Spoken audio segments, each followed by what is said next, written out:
Hi, this is Superintendent of Schools Bill Olson with a school system update.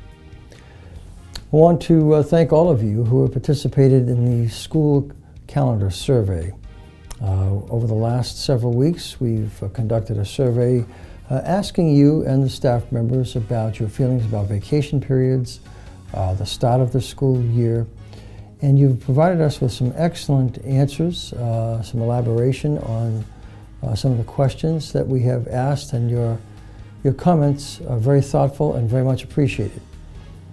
What we'll do is we'll take this survey, and I want to show you that we've had about 1,500 responses to the survey, and we're able to graph all of the responses. We'll provide this data to all of you through the school committee meetings. What we found is certainly most people are creatures of habit and don't like any suspected or any proposed change to school vacation periods. But I'll look at it a little bit more closely, analyze all of the responses and the comments. This is nothing that is imminent in terms of being applied to this year's calendar. May not even impact the 2019-2020 school system calendar, but perhaps beyond that point in time. What's clear is that you'd like to start before Labor Day, as we have done for about the last 25 years, and many of you still enjoy the traditional February and April vacation in addition to the December vacation around the Christmas and Hanukkah and Kwanzaa time. So thank you again for your responses. Right at the present time, I'm working on presenting or developing a report for presentation to the school committee and to members of the public and our staff on school start times for next year, for the 2019-2020 school year. I have an enormous amount of research that's taken place over the last 20 years or so, maybe 20 plus years, on the impact of sleep deprivation on achievement levels, behavior of adolescents. Expanding that, much of the research deals with children and young adults from the ages of 11 to about 25, from puberty on to early adulthood. And I'll be sharing those results with the school committee and my recommendations.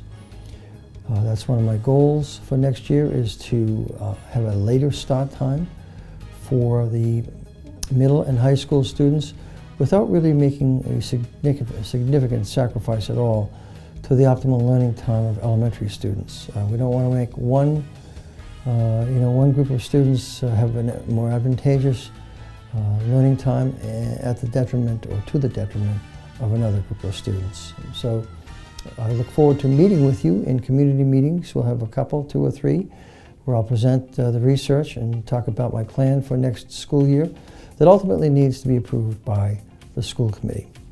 I want to remind you that The Addams Family, an outstanding production by the Westford Academy Theatre Arts Program, is ongoing right now. We're just after the Halloween period into early November.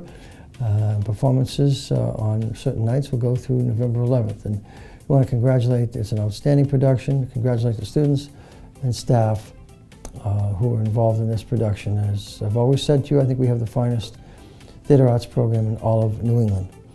I want to thank George Murray for once again doing the enrollment projections for our school system.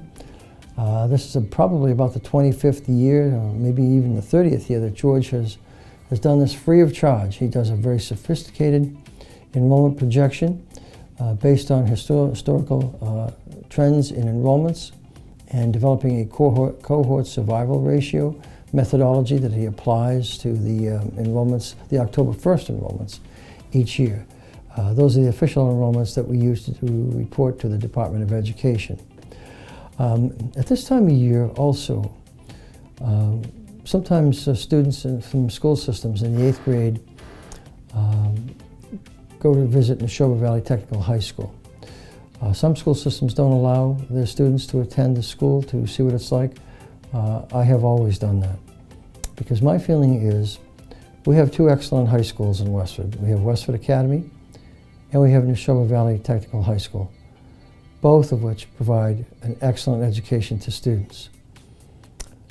I would encourage you, if your student is so inclined to follow a trade, with the idea that they can also easily enter college through Neshoba Valley Technical High School, encourage them to take a look at the Neshoba Tech's programs. Now, you're probably saying, what is the Superintendent of Schools in Westford doing promoting Neshoba Valley Technical High School? Well, in communities like Westford, I find that many parents strongly prefer their child to go to a more comprehensive high school academically, like Westford Academy. But please don't overlook the outstanding education in terms of skills, trades, the use of technology that Neshoba Tech offers. We have a wonderful, wonderful working relationship with the Tech, as they do with us, and we support each other wholeheartedly. So if you have any questions about that, please feel free to give me a call, because I want students and I want all of you to make the right choice for children. At the present time, I'm developing the 2020 budget, the fiscal 2020 budget. It's going to be an extraordinarily difficult budget year for us. The town manager has indicated to me that we will receive a 2.5% increase. However, I want to explain to you that of that 2.5%, almost 1% of that, 0.9% to be more precise, is the override amount that was passed by town meeting for teacher salaries, because the town agreed with all of our analysis that our teachers were quite substantially underpaid compared to the Department of Education identified comparable communities to Westford. So the override was passed, and this is the last year of the application of the override amount, about $533,000. In addition to that, we have a 1.6% increase. So we've got the 0.9% of the override amount and a 1.6% the existing services. That's going to be extraordinarily difficult. Essentially, my interpretation is we're being asked to fund the override amount by cutting services in our operating budget that currently exists.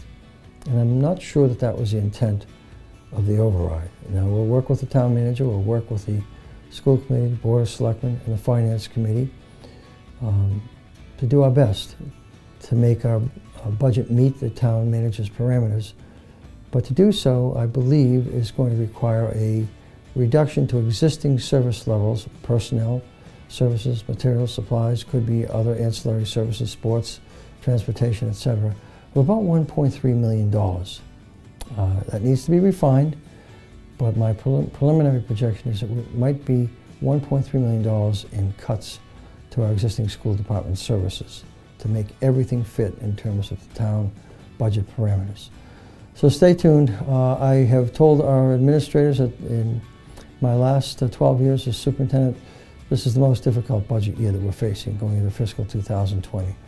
So I'll keep you informed. I will be making the budget presentation to the school committee on November 19th, and I hope you'll either watch on television or stop in and view the meeting in person.